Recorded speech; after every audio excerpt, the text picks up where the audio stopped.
Hello guys, welcome back to the another video. तो कैसे हो? आई विश बहुत बढ़िया हो गए। जैसे कि मालूम है कि हमारे प्रॉपर सीरीज चल रहे थे जिसमें मैक्रो इकोनॉमिक्स तक हम लोग ने लगभग कंप्लीट बैंकिंग तक देख लिया था। ठीक है, कंप्लीट तो नहीं हुआ था और भी वीडियो आएंगी, वो कंप्लीट हो जाएगा चैप्टर। ठीक है, एक हफ्ता 10 दिन टाइम दो, वो मैं करा दूंगा। आज मैं स्टार्ट करने वाला हूँ इंडियन इकोनॉमी क्लास 12। ठीक है, जो चैप्टर नंबर 1 है जिसका नाम है Indian economy on the eve of independence. ठीक है, मैं बात करूं स्टार्ट करने से पहले मैं आपके लिए कुछ लाइनें बोलना चाहता हूं। ठीक है, हवा में ताश का महल नहीं बनता। ठीक है ना, हवा में ताश का महल नहीं बनता, रोने से बिगड़ा मुकद्दर नहीं बनता, रोने से बिगड़ा हुआ मुकद्दर नहीं बनता। दुनिया जीतने का हौसला रखिए दोस्त, दुनिया जीतने का हौसला रखिए दोस्त, एक जीत से कोई सिकंदर नहीं बनता। तो आशा करता हूं आप लोग पढ़ाई कर रहे होगे, स्टडी अपनी कंटिन्यू कर रहे होगे, वीडियो वगैरह लेक्चर देख रहे होगे और नोट्स वगैरह बना लिए होगे। ठीक है, आज हम इस वीडियो में देखने वाले इंडियन इकोनॉमी का ओवरऑल एक वन शॉट वीडियो, यानी कि यकीन मानो अगर इस वीडियो को देख लिए तो कभी भी किसी का वीडियो सर्च नहीं करोगे इस चैप्टर नंबर 1 के लिए, यानी कि इंडियन इकोनॉमी के on the eve of independence chapter के लिए। ठीक है, यकीन मानो एकदम इजीएस्ट वे में, सिंपलेस्ट वे में, ठीक है, कंसाइज नोट्स के अकॉर्डिंग आपको ये चैप्टर में पढ़ाऊंगा। ठीक है, चलो स्टार्ट करते हैं बिना टाइम वेस्ट किए। ठीक है, तो चलिए फर्स्ट हम देखने वाले हैं कि इंडियन इकोनॉमी क्यों पढ़ाया जाता है। ठीक है, यानी कि अगर क्लास 12th में हो और इंडियन इकोनॉमी आपके सब्जेक्ट हैं तो क्यों रखा गया है। ठीक है, तो आपने इकोनॉमिक्स के अंदर यानी पढ़ा होगा माइक्रो इकोनॉमिक्स यानी कि पूरे मार्केट को देखता है, मैक्रो इकोनॉमी होल मार्केट को देखता है। ठीक है, और वही माइक्रो एक इंडिविजुअल को देखता है। लेकिन भाई इंडियन इकोनॉमी का क्या पर्पस है? भाई इंडियन इकोनॉमी के अकॉर्डिंग, ठीक है, ये सब्जेक्ट, ये क्लास 12th या आप या हम सारे लोग, ठीक है, यानी कि जो हम लोग पढ़े हैं वो पूरे ओवरऑल मार्केट के अकॉर्डिंग, ठीक है, हम यानी कि 100 साल पहले, 50 साल पहले, 80 साल पहले, ठीक है, क्या हुआ था, हमारा देश आज़ाद हुआ था, उस समय हमारी इकोनॉमी क्या थी, ठीक है, उसके बारे में, ठीक है, ये सब्जेक्ट पढ़ने से क्या होता है जल्दी बताओ, आइडिया मिलते हैं, यानी कि इस सब्जेक्ट में पढ़ाया गया है। ठीक है, तो जब हमारा देश वगैरह आज़ाद हुआ था तब उस समय हमारी इंडियन इकोनॉमी क्या थी उसके बारे में इस वीडियो में या इस सब्जेक्ट में पढ़ाया जाएगा। ठीक है, तो चलो मैं बात करूं Indian economy on the eve of independence, यानी कि जब हमारा देश आज़ाद हुआ था 1947 के अकॉर्डिंग, 1947 के समय कैसी हमारी इकोनॉमी थी, हमारी जो इंडियन का जो कल्चर था वो कैसे थे, ठीक है, हमारी ओवरऑल इकोनॉमी कैसी थी। तो चलिए स्टार्ट करते हैं हम इस वीडियो में। तो फर्स्ट मैं बात करूं इसके नॉर्मल डेफिनेशन या मीनिंग जो तुम समझ लो। ठीक है, तो देखो पहला number overall features of Indian economy on the eve of independence, यानी कि ओवरऑल इसका फीचर्स वगैरह देखते हैं पहले। तो देखो the main British rule in the Indian was to the transform our economy into the supplier of the raw material and the market for sale of British manufacture goods. ठीक है, यानी कि जितने भी मार्केट में, ठीक है, जितने भी मार्केट में जो रॉ मटेरियल्स होते थे या जो भी सेल वगैरह करते थे, ठीक है, जो भी मैन्युफैक्चर वगैरह होते थे, ठीक है, वो ब्रिटिश मैन्युफैक्चर गुड्स के अकॉर्डिंग होते थे। यानी कि जितने भी रूल्स रेगुलेशन होते थे उस समय, ठीक है, सारे ब्रिटिश के अंडर ही होते थे। ठीक है भैया, मतलब समझ में नहीं आ रहा है ऐसा है क्या? देखो भाई, यानी कि जब हमारा देश आज़ाद हुआ था, ठीक है, तो उस समय सारे लोग, ठीक है, यानी कि लगभग 82-85% लोग एग्रीकल्चर पे क्या करते थे, डिपेंड थे। अब एग्रीकल्चर पे क्या, क्योंकि भाई उस समय ना कोई इंडस्ट्रीज थी, ना कोई ऐसा जॉब था, ना कोई ऐसा पढ़ाई लिखाई में आगे था। ठीक है, यानी कि जो लिटरेचर रेट था वो काफ़ी कम था। ठीक है, तो ये सब रीजन थी कि अधिक से अधिक लोग एग्रीकल्चर पे ही डिपेंड थे, खाते थे, बोते थे लोग। ठीक है, और उस समय जो ब्रिटिश के रूल्स थे, जो रेगुलेशन थे ब्रिटिश के, उस समय बहुत ज़्यादा उनको तंग करते थे। ठीक है, उनको सही से खाना पीना नहीं, उनको समझ लो उनसे बिजनेस करवाते थे, और जो भी बिजनेस से जो पैसा आती थी, मैं आगे पढ़ाऊंगा, जो पैसा आती थी वो खुद रख लेते थे, और मेहनत कौन करता था? हमारे इंडियन के लोग। तो बहुत सारे चीज़ें हुई हैं, तो आगे आप पढ़ो। ठीक है, जैसे कि मैं बोलूँ before the advent of British rule, prior to the British rule, Indian economy was to the vibrant and prosperous economy on the agriculture front. It was ठीक है, confined rural economy। ठीक है, तो ये नॉर्मल चीज़ें हैं, आगे आपको और चीज़ें आएंगी। ठीक है, देखो ड्यूरिंग ब्रिटिश रूल, यानी कि जब हमारा ब्रिटिश का जो रूल्स चल रहे थे, जो रेगुलेशन थे हमारे इंडिया के अंदर, ठीक है, उस समय क्या क्या हुआ था। तो देखो but the advent of the British rule mark the beginning of the systematic exploitation on the Indian economy. ठीक है, ये लोग क्या करते थे, एक सिस्टमैटिक एक्सप्लॉयटेशन करते थे। ठीक है, the agriculture sector was the exploited as the source of revenue, यानी कि एकमात्र ही एक ऐसा सोर्स था जिससे हमारे इंडिया के लोग पैसा कमाते थे, ठीक है, और यानी कि कुछ ना कुछ थोड़ा बहुत रेवेन्यू जनरेट हो जाता था। कहाँ से? एग्रीकल्चर सेक्टर से। The industrial sector was destroyed by the exploiting the domestic market the British product, ठीक है, यानी कि जो भी इंडस्ट्रियल सेक्टर थे उस समय, थोड़े बहुत बने भी थे, ठीक है, लेकिन वो ब्रिटिश जो थे उस समय पूरे क्या कर दिए थे? खराब कर दिए थे, डिस्ट्रॉय कर दिए थे सारी चीज़ों को, ठीक है। और जो भी डोमेस्टिक प्रोडक्ट था, ठीक है, जो भी डोमेस्टिक प्रोडक्ट था वो ब्रिटिश का ही प्रोडक्ट हुआ करता था, ठीक है। उस समय हमारे इंडियन के लोग, हमारे जो भी थोड़े बहुत हैंडीक्राफ्ट जो प्रोडक्ट बनाया भी किया जाता था वो ब्रिटिश वाले बाहर जाके बेच देते थे, और जो भी पैसा होता था खुद रख लेते थे। तो ऐसी भी चीज़ें हुई हैं उस समय, ठीक है। फर्स्ट में बात करूँ, स्टैग्नेंट इकोनॉमी, ठीक है, यानी कि बहुत समय कमी थी। यानी कि देखो, on the eve of independence Indian economy was a completely stagnant economy, ठीक है, यानी कि कंप्लीटली स्टैग्नेंट इकोनॉमी थी उस समय। A stagnant economy is the one which show the little or no growth in income, एकदम ना के बराबर, एकदम छोटा मोटा लिटिल ग्रोथ हुआ था किस पे? इनकम पे, यानी कि ग्रोथ इन इनकम पे, ना के बराबर ग्रोथ। समझ सकते हो ना उस समय क्या हालत हुई होगी, ठीक है, जो भी हमारे इंडियन के लोग रहते थे, ठीक है। तो ये नॉर्मल चीज़ है। फिर मैं बात करूं बैकवर्ड इकोनॉमी, ठीक है, बैकवर्ड इकोनॉमी। अब बैकवर्ड क्या होता है? क्या होता है भाई? देखो, Indian economy was the backward economy on the eve of independence and economy is called the backward economy and it was very low per capita income, ठीक है, बहुत कम, यानी कि very low per capita income था उस समय, ठीक है। तो बस इसमें क्या करना है तुमको, जो ये सब मेन पॉइंट है ना उसको आपको एक बार रीड करना है, लर्न करना है, ठीक है। मोस्टली तुम इसके बारे में तो लिख ही लोगे, ठीक है। तो बैकवर्ड इकोनॉमी थे उस समय, बहुत लो, ठीक है, पर कैपिटा इनकम जो था बहुत ज़्यादा कम था, ठीक है। 1947-48 is the per capita income India was just 230 था, 230, तो लगभग इतना ही था। फिर आगे मैं बढ़ूँ, डोमिनेंस ऑफ एग्रीकल्चर, ठीक है, हमारे एग्रीकल्चर कैसा डोमिनेंस हुआ था। आगे मैं बात करूं, agriculture sector dominated the Indian economy as the principal source of livelihood, ठीक है, यानी कि जो प्रिंसिपल सोर्स ऑफ थे वो लाइवलीहुड के अकॉर्डिंग थे। नियर बाय जो 72% of the country working population of the engage in agriculture, ठीक है, यानी कि जो 72% जो लोग थे वो लगभग आप वो डिपेंड थे एग्रीकल्चर सेक्टर पे, ठीक। And how contribution to agriculture is GDP was only, जो भी जीडीपी के अंदर, ठीक है, जीडीपी के अंदर जो थोड़ी बहुत कंट्रीब्यूशन भी होती थी ना वो यही एग्रीकल्चर सेक्टर से होती थी। इसके अलावा कोई ऐसा सेक्टर ही नहीं था जो हम जीडीपी के अंदर क्या कर सके, ठीक है, बताओ जीडीपी के अंदर क्या कर सके? कंट्रीब्यूशन कर सके। तो ऐसी हालत थी उस समय की। 50% of the indicating the backwardness of this sector, ठीक है। तो ये सारी चीजें थी। फिर मैं बोलूं बल्क इंडस्ट्रियलाइजेशन, ठीक है, prior to the British rule, industrial sector in India was well known of handicraft, ठीक है, but it was a systematically destroyed with the discrimination British policy. India के पास हुनर था कुछ करने का, ठीक है, वो सोचती थी कि हम कोई भी अपने हाथ से जो प्रोडक्ट वगैरह होते हैं हम बना के बेच सकते हैं, ठीक है, आज भी बेचती है, लेकिन उस समय हुनर था, लोगों के पास हुनर थे कि कुछ ना कुछ वो अपने हाथों से हैंडीक्राफ्ट बना के बेच सकते हैं, ठीक है, लेकिन वो भी हमारे ब्रिटिश लोग ने क्या कर दिया? खत्म कर दिया, डिस्ट्रॉय कर दिया। तो ऐसी भी चीजें थी। फिर आगे मैं पढ़ूँ आगे, ठीक है, हैवी इंडिपेंडेंस ऑन इंपोर्ट, ठीक है, यानी कि इंपोर्ट्स पे बहुत ज्यादा क्या हो गए? डिपेंडेंस हो गए लोग। The country was heavily dependent upon the imports particularly for machinery related equipment of production, ठीक है। तो ये सारी चीजें थी। फिर मैं बोलूँ 6 लिमिटेड अर्बनाइजेशन, यानी कि जो उस समय अर्बनाइजेशन हुआ था ना बहुत कम हुआ था, ठीक है। At the time of independence bulk of the population of India live in village, यानी कि बहुत सारे लोग अब ना इस समय क्या हो गया है, यानी कि उस समय के अकॉर्डिंग और प्रेजेंट टाइम में देहात में लोग कम रहना पसंद कर रहे हैं और शहर में सारे लोग आ जा रहे हैं भाग के, ठीक है। कोई रेंट पे, कोई अपना घर मकान बनवा रहा है अपने अकॉर्डिंग।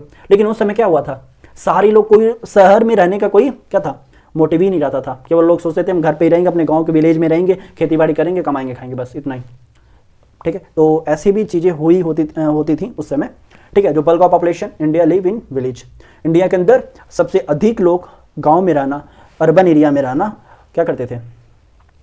प्रेफर करते थे। फिर मैं बोलूँ semi federal economy on the eve of independence Indian economy was neither wholly feudal not the capitalist economy. ठीक है, उस समय क्या था, सेमी फेडरल इकोनॉमी था।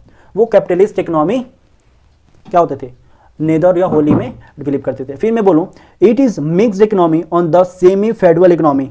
ठीक है, वो लोग क्या करते थे, मिक्स इकोनॉमी में भी बिलीव करते थे।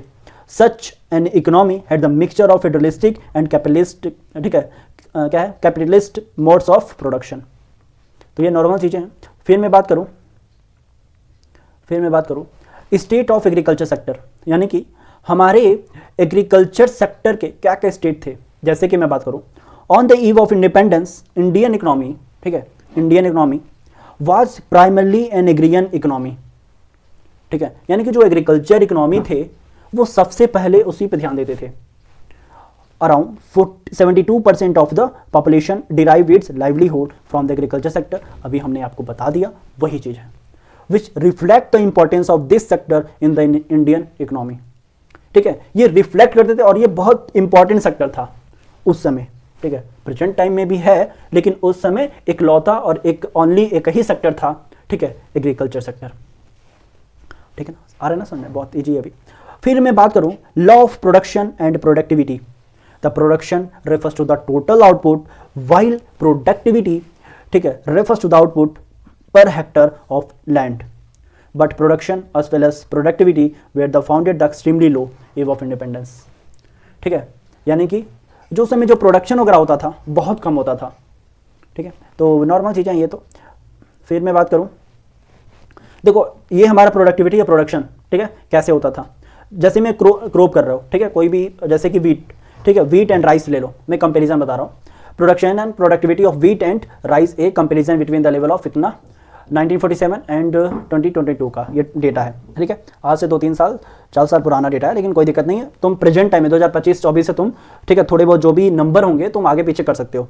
देखो अगर मैं वीट की बात करूं, ठीक है, वीट 1 वीट 2 राइस की बात करूं, तो जो वीट था 1947 के अंदर, ठीक है, केजी पर हेक्टर 600 था। ठीक है ना, 600 था। वहीं 2020-21 में कितना हो गया, जल्दी बताओ, प्रोडक्टिविटी कितना हुआ, 3464 हो गए। ठीक है, बताओ जमीन और आसमान का फर्क है कि नहीं, बस वही चीज है। फिर मैं बोलूँ 2 राइस मतलब राइस नंबर 2 ले लो, जिसमें 665 था। ठीक है ना, फिर 2713 फिर ये क्या हुआ, प्रोडक्टिविटी था। लेकिन प्रेजेंट टाइम में, यानी कि जब प्रोडक्शन हुआ, ठीक है, उस समय और प्रेजेंट टाइम में प्रोडक्शन में बात करूं लाख टन। जैसे कि 1947 की मैं बात करूं तो 64 वीट था प्रोडक्शन में, एंड वही प्रोडक्शन में बढ़ के 2021-22 में, ठीक है, 20-21 में 1095 यानी कि 1095 हो गया। ठीक है ना, 1095। फिर मैं बात करूं वही राइस की तो 220 था, लेकिन वही बढ़ के 1223 हो गया। ठीक है ना, तो ये सारी चीजें हैं। तो आशा करता हूं ये सारी चीजें समझ में आई होंगी। एक बार इसको रीड कर लेना, ये एक बार देख लेना, नोट्स बना लेना, ऐसा कोई दिक्कत होगा नहीं तुमको। ठीक है ना, ये एकदम दावे के साथ कह सकता हूं, लेकिन इस वीडियो को देखना, नोट्स बनाते हुए चलना। ठीक है, फिर मैं बात करूं second, exploitative land settlement system. ठीक है, जो ब्रिटिश गवर्नमेंट थी वो इंडिया में इंट्रोड्यूस की थी यूनिक सिस्टम, जिसका नाम है लैंड सेटलमेंट सिस्टम। ठीक है, यानी कि जो ब्रिटिश गवर्नमेंट थी वो इंट्रोड्यूस की थी इंडिया में, ठीक है, unique system of land settlement system. ठीक, it set up the triangular relationship among the government who owner of the soil and the tiller of the soil. ठीक है, तो ये सारी चीजें हैं। फिर मैं बात करूं third, force commercialisation of agriculture. ठीक है, यानी कि commercialisation of agriculture refers to the shift from subsistence cultivation for self consumption to cultivation for cash crop of the market. यानी कि क्या हुआ, बताओ जल्दी। एग्रीकल्चर सेक्टर में ही कुछ ऐसा, यानी कि मान लो कॉटन का खेती, ठीक है, जो भी कॉटन वगैरह जो होते थे, ठीक है, वो लोग खेतों में उगाते थे और वो बाहर जाके बेचते थे, जिससे वो लोग पैसा कमा सकें। ठीक है, तो वो सारी चीज़ें हैं, यानी कि कैश क्रॉप, ठीक है, कैश क्रॉप हो, ताकि इन सारी चीज़ों का बिजनेस कर सके, ठीक है, और पैसा कमा जा सके। तो उस तरीके भी चीज़ें हुई हमारे इंडिया में। फिर lack of investment of agriculture infrastructure. ठीक है, यानी कि एग्रीकल्चर सेक्टर में जो इंफ्रास्ट्रक्चर जो चीज़ें थी, ठीक है, उसमें बहुत ज़्यादा क्या इन्वेस्टमेंट ना के बराबर था। ठीक ठीक है, जो एग्रीकल्चर इंफ्रास्ट्रक्चर होते हैं, जो उसमें इन्वेस्टमेंट जो करने वाले बिजनेसेस थे, जो बड़े बड़े लोग थे, ठीक है, बड़े बड़े लोग क्या थे ही नहीं, और जो थे तो वो ब्रिटिश के ही थे। तो ब्रिटिश कहाँ पे तुम्हारे एग्रीकल्चर पे इन्वेस्टमेंट करेगा? नहीं करेगा ना। क्यों? क्योंकि भाई उसको अपना पड़ा था, ठीक है, वो हमारे इंडिया को कुछ समझते नहीं थे। तो बस the colonial government of zamindar took no interest in the promoting the investment in agriculture infrastructure, permanent means of irrigation, ठीक है, where of for cry etcetera, ठीक है। तो ये सारी चीज़ें होती थी। तो अब इस समय तुम्हारे को मतलब बहुत सारे फैसिलिटी हो गए हैं, एक से एक कंपनियां जो आपको एग्रीकल्चर में मशीन वगैरह एक से एक आ गए। उस समय कहाँ होती थी? बहुत टफ भी था, तकलीफ भी होते थे लोगों को, और जो भी एग्रीकल्चर से जोड़ी थोड़ी बहुत रेवेन्यू भी होता था। तो सारे लोग जो वहाँ के जो ब्रिटिश के जो रूल्स रेगुलेशन थे उनके अकॉर्डिंग कुछ बचता ही नहीं था। तो ये सारी चीज़ें होती थी। फिर मैं बात करूँ हमारे 5 की, gulf between owners of the soil and tiller of the soil. Agriculture during the British Raj was a characteristic huge gulf between the owner of the soil on the one hand and tiller of the soil on the other. तो ये normal चीज़ें थी। फिर 6, small and fragmented holdings.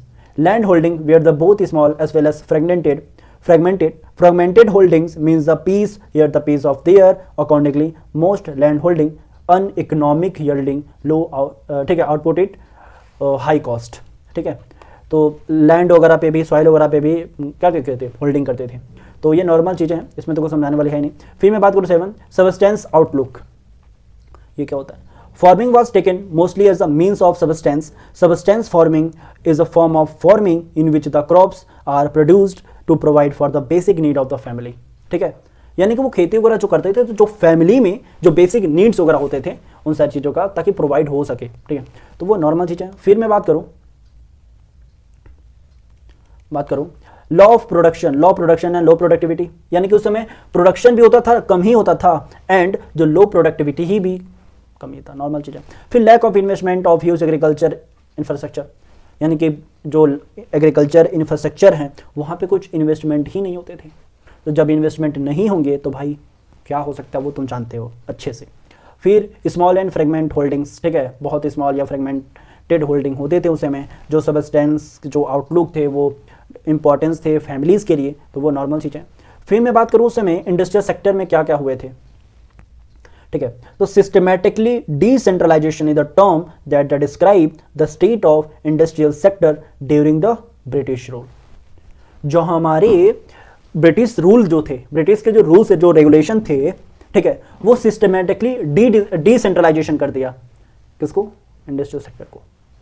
जैसे कि to exploit India wealth of raw material and the primary product like cotton and jute, it was required to fulfil the emerging the need of industries input the wake of industrial revolution in the Britain, ठीक है। तो ये सारी चीज़ें थी। फिर to exploit India as a potential market of the industrial product of Britain, यानी कि जो ब्रिटेन में, ठीक है, जो ब्रिटेन में जो चीज़ें बहुत ज़्यादा बिकती थी, ठीक है, जैसे कि मान लो यहाँ पे बात हुई है कॉटन की, कॉटन हो गया, जूट हो गया, ठीक है। कॉटन जूट ब्रिटेन में क्या होता था? बिकता था उस समय। तो वो जो हमारे ब्रिटिश के जो रूल्स एंड रेगुलेशन थे वो इंडिया के लोगों से, ठीक है, हाथों हाथ या इंडिया के लोगों से क्या करवाता था? कॉटन एंड जूट वगैरह उगवाता था, और यहाँ से खेती यानी एग्रीकल्चर से करवा के कैश क्रॉप के माध्यम से, ठीक है, वो ब्रिटेन में जाके बेचता था, जिससे क्या होता था? हमारे जो इंडस्ट्रियल प्रोडक्ट हैं, ठीक है, उससे वो पैसा कमाता था। तो इस समय मतलब इस तरह की भी चीज़ें हुए हैं, ठीक है। To exploit India is the potential market of the industrial product of Britain, ठीक है। जो भी हमारी इंडस्ट्रियल प्रोडक्ट, बहुत सारी ये चीज़ थी, ठीक है, जो इंडस्ट्रियल प्रोडक्ट थी वो ब्रिटेन में जाके क्या करता था? सेल करता था। तो ऐसे ऐसे भी चीज़ें हुए हैं। फिर मैं बात करूँ आगे, this system This system de-industrialization led to the declining of the handicraft industries and the consequent massive unemployment, ठीक है। इसीलिए धीरे धीरे हमारी जो हैंडीक्राफ्ट इंडस्ट्री भी थी वो भी टोटली ख़त्म ही हो गई, और जो लोग थे अनएम्प्लॉयमेंट होने लगे, ठीक है। तो फिर the penetration of British goods in the Indian market, तो नॉर्मल चीज़ है। फिर मैं बोलूँ decayed the handicraft before the suffering the decay during the British Raj, handicraft in India enjoy the world wide reputation for excellence and quality. The main reason of the decay of the handicraft was the discriminatory tariff policy of the state. ठीक है, जो state में जो tariff policy वगैरह आया, ठीक है, तो उसके वजह से थोड़ा बहुत ठीक ठाक हुआ। फिर tariff free export of raw material from India, ठीक है, टैरिफ फ्री का मतलब क्या हुआ, यानी कि जो एक्सपोर्ट होने में जो भी रुकावटें वगैरह थी, ठीक है, तो वो सब थोड़ी ठीक हो गई, ठीक है। फिर tariff free import of British industry product into India, तो ये सारी चीज़ें। फिर मैं बोलूँ बिल्क, national growth of modern industry under the British Raj, modern industry show only a bleak growth, ठीक है, bulk growth. It was only the second half of the 19th century that the modern of industry show it is emergence. तो ये normal चीज़ें। फिर मैं बात करूं आगे, decay of handicraft before the suffering the decay during the British Raj, handicraft in India enjoyed the worldwide reputation of excellence and the quality. The main reason for the decay of the handicraft was the discriminatory policy of the state, ठीक है, यानी कि जो handicraft थी, ठीक है, तो उस पर क्या हुआ, जो भी सफरिंग कर रहे थे जो ब्रिटिश राज थे, ठीक है, handicraft India enjoy the world wide, यानी कि उस समय जो हैंडीक्राफ्ट के जो चीज़ें थी, जो प्रोडक्ट थे, वो बहुत चलन में आ गया, ठीक है, वर्ल्ड वाइड रेपुटेशन हो गया, यानी कि जो इंडिया का जो हैंडीक्राफ्ट सामान थे वो बहुत ज़्यादा पॉपुलर हुए, ठीक है। क्यों? क्योंकि क्वालिटी था उसमें बहुत बढ़िया था, रिजनेबल प्राइस थी, तो ऐसे भी चीज़ें थी। फिर टैरिफ फ्री एक्सपोर्ट था, ये तो नॉर्मल हमने पढ़ा है ना, वही सारी चीज़ें 2 बार लिखा गया शायद, ठीक है, इसको हम, हाँ 2 बार लिखा गया, तो इसको आप इग्नोर करना, ठीक है। Modern industry show the bulk it was the large, ठीक है, हाँ सही है, ठीक है। फिर आगे हम आगे बढ़े, हैंडीक्राफ्ट इंडस्ट्री सिस्टमेटिकली डिस्ट्रॉय हो गया था, जो भी ब्रिटिश गवर्नमेंट थी। It was largely owing to the discriminatory tariff policy to the British government.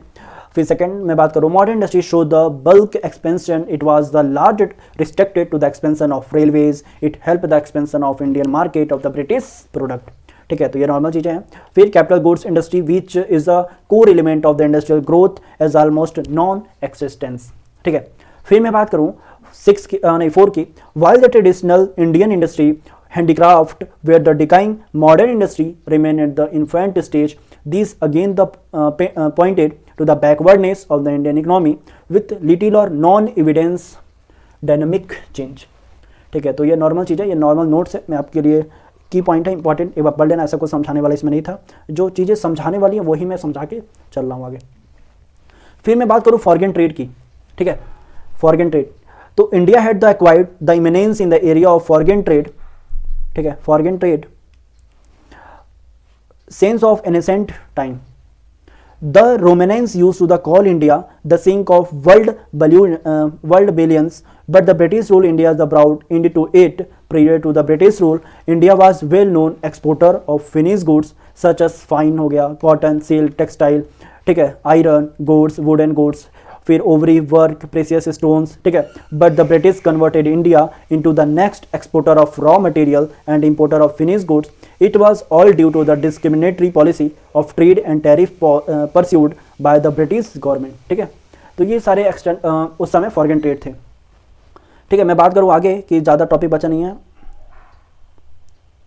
ठीक है, ज़्यादा बचा नहीं है, तो आप लोग ज़्यादा पैनिक मत हो, इतना ही बचा है, ठीक है। तो ये नॉर्मल चीज़ है। State the India foreign trade it is a time of independence can be described in term of following observation, ठीक है, तो ये नॉर्मल चीज़ें हैं।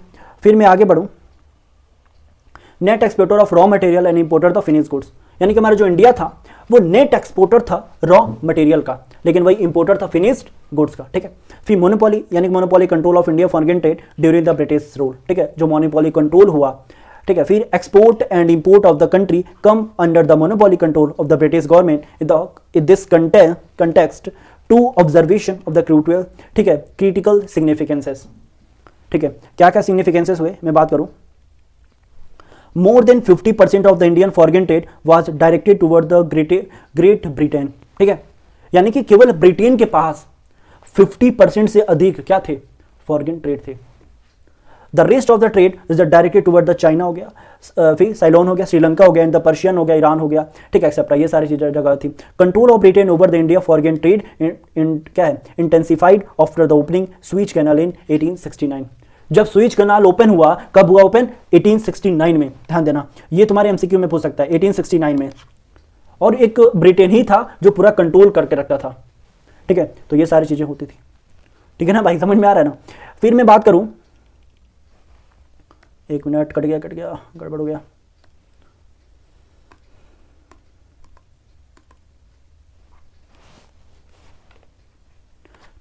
फिर मैं आगे बढ़ूँ,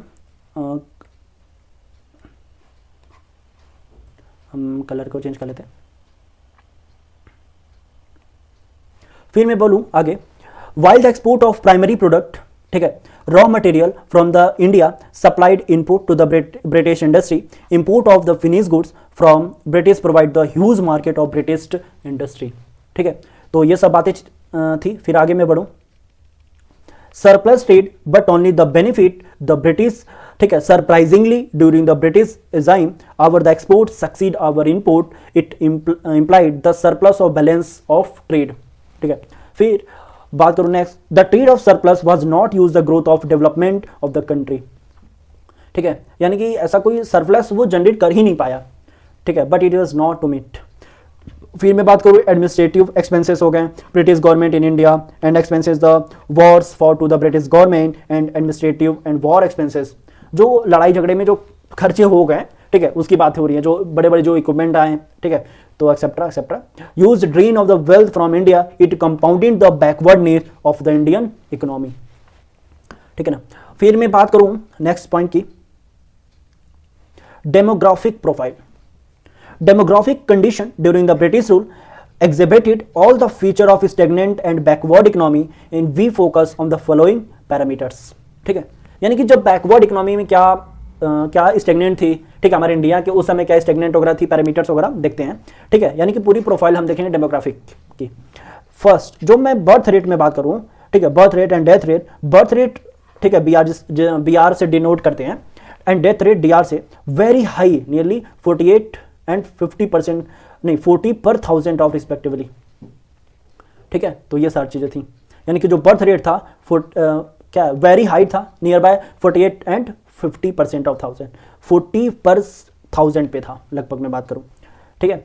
फिर in fact mortality rate, in fact mortality rate, death rate by the children below the age of 1 year, ठीक है, पर 1000, यानी कि 1000 live in the birth was very high, about 2, ठीक है, यानी कि हम पहले तो कलर चेंज कर लेते हैं, ठीक है, पहले हम कलर चेंज कर लेते हैं, तुम लोग कंफ्यूज हो जाओगे नहीं तो, और ये थोड़ा बहुत इंपॉर्टेंट भी है भाई तुम लोग के लिए, ठीक है। कहाँ पे थे, हाँ, इट वाज 218 पर 1000 while the present it was 33 पर 1000। High in fat mortality rate is sine of poor health care connected with extremely poverty, मतलब हेल्थ केयर इतना कम था कि भाई देख रहे हो डाटा, उस समय का डाटा है भाई बहुत कम था, ठीक है। तो ये सारी चीज़ें एक बार देख लीजिएगा, ये थोड़े आपके लिए इंपॉर्टेंट पॉइंट हो सकता है, हो नहीं सकता है, ये इंपॉर्टेंट है, यहीं से आपके MCQ वगैरह बनेंगे, अगर इस तरह का क्वेश्चन भी आ गया तो तुम बना के लिख सकते हो, ठीक है। तो इसलिए मैं कह रहा हूँ कि आपके लिए ये चीज़ें इंपॉर्टेंट है। फिर मैं बात करूँ life expectancy life expectancy rate, अब ये क्या होता है, उस समय जो लोग जो जीवित रहते थे, इस समय तो 68, 70, 75, 80 तक हो गया लगभग, ठीक है, लेकिन उस समय केवल 32 ईयर था। प्रेजेंट टाइम में इतने में लोगों का शादी हो रहा है और उस समय इतने में लोग चले जाते थे, तो ऐसी भी चीज़ें होती थी। प्रेजेंटली 69 टू 80, 70, 75 लगभग चला गया, लेकिन ऐसे होते थे। फिर literacy rate referring to those who can read and write was less than 16% of reflected social backwardness of the reflection of the economic backwardness, ठीक है। तो लिटरेसी रेट देख लो कितना था, ठीक है, 16% था उस समय, और आज तो ठीक ठाक हो गया है। फिर मैं बात करूं occupational structure refers to the distribution of the working population across the primary, secondary and tertiary sector of the economy, ठीक है। तो primary, secondary and tertiary sector पूरे इकोनॉमी के अंदर क्या क्या होते थे, ये तुमको आइडिया मिलेगा। फिर मैं बात करूं एग्रीकल्चर पे, इंडस्ट्री पे, तो agriculture the principal source of occupation of the eve of independence, 72 point हमने स्टार्टिंग में भी बताया, 72.7% of the working population engaged in primary sector, जिसका नाम है agriculture as its principal components, ठीक है। यानी कि मैं बात करूं प्राइमरी सेक्टर एक लौता सेक्टर था जो 72.2% लोग एंगेज थे किस पे, एग्रीकल्चर पे। वहीं मैं इंडस्ट्री की बात करूं तो इन significant source of occupation on the eve of independence barely 9.0% of the working population in India, यानी कि 9% पॉपुलेशन इंडिया के अंदर वो इंगेज थी कहाँ पे, मैन्युफैक्चरिंग इंडस्ट्री, माइनिंग एक्सेट्रा, ठीक है। तो आशा करता हूँ ये सारी चीज़ें समझ में आई होंगी और आपके लिए एग्जाम के लिए ये बहुत इंपॉर्टेंट है, ठीक है, इंपॉर्टेंट है, तो आप लोग इसको देख के ही जाना, ठीक है। तो जितना हमने बड़ा बताया अभी तक वो इंपॉर्टेंट रहा है। फिर मैं बात करूँ 3 की, insignificant traditional and agriculture industrial tables show the unbalance growth of Indian economy, तो ये तो ऐसा कुछ है नहीं। फिर देखो transition of work force from agriculture to industry mark of economic take-off, but in case of Indian economy, it was large absent of the where some of green shoot in the part of Madras presidency of comparison area of present day, और तमिलनाडु हो गए, आंध्र प्रदेश हो गया, Kerala and Karnataka हो गया, Bombay and Bengal हो गया, ठीक है, ये सारी चीज़ें हैं। फिर this area witnessed and increase in manufacturing and service sector along with the decline in independence on agriculture sector, but the same time Odisha, Rajasthan, Punjab record in increase the workforce engaged in agriculture sector, ठीक है, तो ये सारी चीज़ें हैं। फिर मैं बात करूं इंफ्रास्ट्रक्चर की, यानी कि भाई उस समय हमारे जब देश आज़ाद हुआ था तो क्या और किस तरह के इंफ्रास्ट्रक्चर थे, तो देख लो भैया, railway way are introduce in India in 1850, ठीक है, जो हमारा जो रेलवे जो आया, इंट्रोडक्शन हुआ रेलवे का, वो 1850 में हुआ, 1850 के अंदर हुआ। Where the develop the transport finish goods from the Britain to the interiors of the colonial India in the view of widening the size of market, ठीक है ना। फिर मैं बात करूं port where the develop to handle export of raw material to Britain and import of finish goods from Britain. Post and telegraph where the develop to enhance the administrative efficiency, doubtless, ठीक है, it serve the purpose of maintaining the law and orders, ठीक है, जो law and maintain जो orders होते थे, ठीक है, उसको मेंटेन करना, ठीक है, तो वो सब चीज़ें थी उस समय। Roads were develop to facilitate the transportation of raw material from different part of the country to the ports, ठीक है, तुम डिफरेंट पार्ट्स में, तुम कंट्री में, सिटीज़ में तुम एक्सपोर्ट कर सकते हो, ट्रांसपोर्टेशन कर सकते हो, तो वो भी सारी चीज़ें हुई। प्रेजेंट टाइम में तुम देख ही रहो भाई, मोदी की सरकार में, ठीक है, मोदी जी के सरकार में भाई क्या क्या हो रहा है, तो ऐसे भी चीज़ें थी। फिर मैं बात करूं was there any positive impact of the British rule in India, हाँ, तुमने अभी तक पढ़ा तो इसमें ब्रिटिश रूल का भी, ठीक है, ब्रिटिश रूल का भी कुछ इम्पैक्ट बहुत बढ़िया, यानी कि पॉजिटिव भी पड़े। कौन कौन से भैया? Commercial outlook of the farmers, ठीक है, तो एक तो फर्स्ट हो गया न्यू अपॉर्चुनिटी ऑफ एम्प्लॉयमेंट, ठीक है, थोड़ी बहुत न्यू अपॉर्चुनिटी भी मिली, एम्प्लॉयमेंट हुआ, control of famines and monetary system of exchange, efficient system of administration, ठीक है, तो ये सारी चीज़ें भी थी, इम्पैक्ट पड़ा था। तो आशा करता हूँ थोड़ी बहुत समझ में आया होगा, थोड़ा बहुत नहीं, सारा चीज़ें समझ में आया होगा। एक बार इस वीडियो को देख लो, शॉर्ट नोट्स आप अपने अकॉर्डिंग बना लो, जब वीडियो को देखना तो कॉपी पेन लेके बैठना, ठीक है, नोट्स करते हुए मेरे वीडियो को देखना। नॉर्मल में ही बताया हूँ, जो मेन पॉइंट था, मेन हेडिंग था, उसको थोड़ा बहुत एक्सप्लेन किया हूँ, जो इंपॉर्टेंट उतना नहीं है, जो नॉर्मल है, जो खुद से पढ़ के समझ सकते हो, उसको मैंने घींच घाच के बताया नहीं हूँ, ठीक है। तो आशा करता हूँ समझ में आया होगा। अगर समझ में आया होगा, ये वीडियो पसंद आई होगी, तो प्लीज़ हमारे इस चैनल को सब्सक्राइब कीजिए। जो भी सजेशन, जो भी डाउट है, ठीक है, आप कमेंट कीजिए और अपने इस वीडियो को अपने फ्रेंड में शेयर करो। अगर शेयर नहीं करोगे ना तो फेल हो जाओगे, जान लेना, तो शेयर करो भाई, ठीक है। इसके बाद जो भी हमारी वीडियो आएगी, लगभग सेकंड चैप्टर इसका मैं बताऊंगा 1-2 दिन में, और आपकी बिजनेस स्टडीज़ हमने लगभग स्टार्टिंग करा दिया था, तो आगे मैं बताऊंगा, ठीक है। तो आशा करता हूँ समझ में आया होगा, आप लोग शेयर वगैरह कर लोगे, ठीक है। थैंक यू भाई।